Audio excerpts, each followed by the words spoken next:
At Energy Capital Partners, we're electricity focused, and fortunately, in the U.S., we don't have to burn oil for electricity anymore.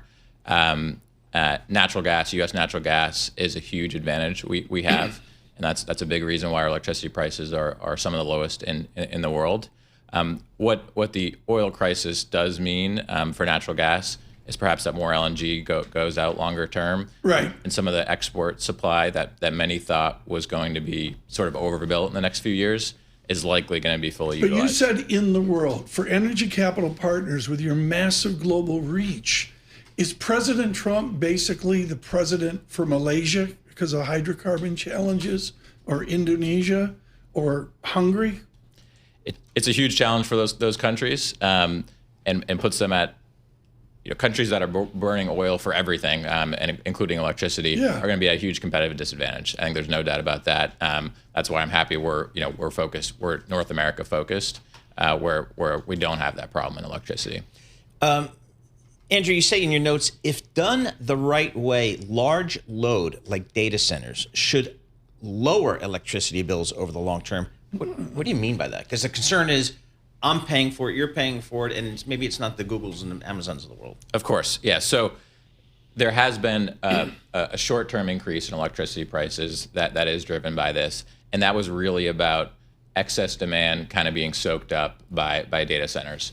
But the vast majority of your electricity bill, 2/3 of it, comes from the wires. And so when you add incremental load, you've got more megawatt hours to spread that cost. And so for utilities that now have gigawatt plus data centers to connect and can double rate base, they have a much larger customer base to spread it over. Paul's got the smartest question of the morning so far, trophy taking.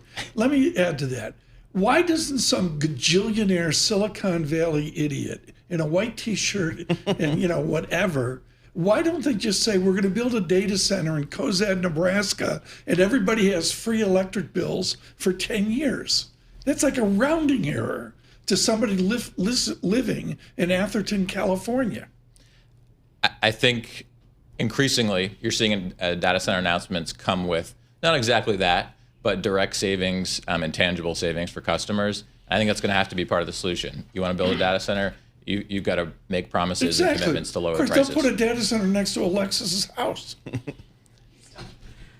Please don't do that. I had to move my mic. You catch me off guard sometimes, Tom. My mic is all the way to my right. So, Andrew, talk to us about renewables. You talked about natural gas. We got a lot of nat gas in the United States. How about renewables? Because we've got an administration that is less supportive, we can say, than maybe some other administrations. How does renewables fit into this? So the cost of new gas turbines has more than doubled in a very short amount of time. It's nearly tripled in 3 or 4 years now.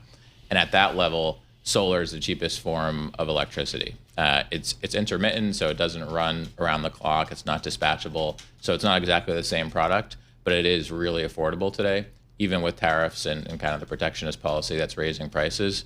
It's got to be part of the solution. It can also be built a lot more quickly than natural gas. I kind of feel like the solution to energy demand, if we listen to all the hyperscalers and the data center people, it seems like we're going to need everything. Absolutely. Including nuclear. Talk to me about what you think is a reasonable nuclear go-to-market strategy.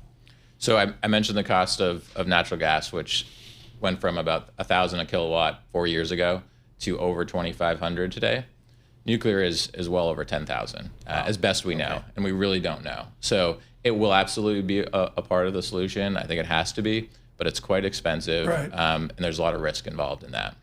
Is there gouging? With all your experience, what was it? Symbols D, Dominion? Sure. Dominion. Yeah. The big utilities.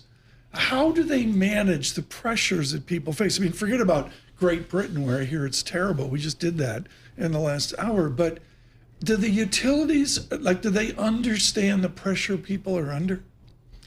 Absolutely. I think they're doing the best they can. I think quickly they're figuring out ways to use data centers and the opportunity it presents to spread the costs over more over the rate base. So spread the cost of those wires over the new customers.